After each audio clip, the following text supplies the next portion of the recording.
क्या नेताओं का दर्जा नागरिकों से ऊपर होता है? क्या नेताओं का दर्जा देश के कानून से बड़ा है? क्या नेताओं की जवाबदेही कानून के दायरे में बंधी नहीं होनी चाहिए? क्या नेताओं के साथ खास व्यवहार, स्पेशल ट्रीटमेंट करना सिस्टम की मजबूरी है?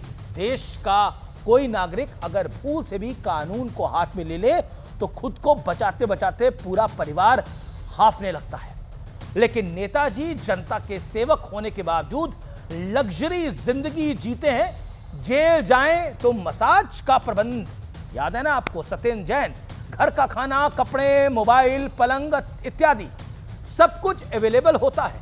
और तो और वो चाहे तो जेल में रहते हुए भी प्रधानमंत्री, मुख्यमंत्री और मंत्री के पद पर बरकरार रह सकते हैं। लेकिन अब ऐसा नहीं होगा। अब जेल से सरकार नहीं चलेगी। अब जेल में 30 दिन बीते तो 31वें दिन कुर्सी खुद ही खुद चली जाएगी। मोदी सरकार यह इंतजाम करने के लिए संविधान में एक संशोधन का विधेयक लेकर आई है और गृह मंत्री अमित शाह का कॉन्फिडेंस देखकर लगता है कि वो इसे पास कराकर ही दम लेंगे। सुनिए। आज भी ये प्रयास कर रहे हैं कि अगर कभी जेल में जाना पड़े तो हम आराम से जेल से सरकार बनाएंगे, जेल को सीएम हाउस, पीएम हाउस बनाएंगे और वहां जाकर डीजीपी जेल से ऑर्डर लेंगे, चीफ सेक्रेटरी जेल से ऑर्डर लेंगे। इस संशोधन का विरोध करने वालों से अमित शाह ने लॉजिकल सवाल पूछा। उन्होंने कहा कि देश के प्रधानमंत्री एनडीए के हैं, देश के अधिकतर राज्यों में बीजेपी या फिर एनडीए की सरकार है, तो डर विपक्ष को क्यों लग रहा है?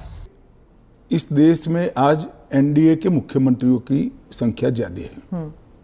प्रधानमंत्री भी एनडीए के हैं, श्री नरेंद्र मोदी प्रधानमंत्री।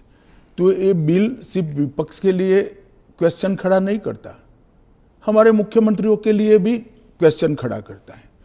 लेकिन एज यूजुअल विपक्ष नाराज है। विपक्ष को इसमें भी कमी दिख रही है। लेकिन क्यों एक पार्टी जो 11 साल से सत्ता में है वो ऐसा संविधान संशोधन लेकर आई है जिसकी वजह से उनकी सरकार भी कानूनी शिकंजे में फंस सकती है।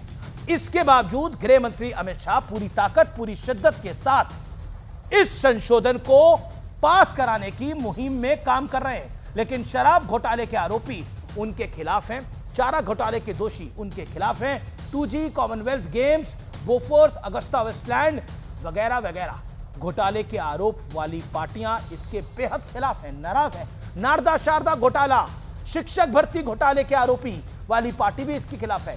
यहां तक कि जिस पार्टी को दूसरी विपक्षी पार्टी अक्सर अपराधियों वाली पार्टी कहकर संबोधित करती है वो भी इसके खिलाफ है। यानी कुछ तो सही हो रहा है।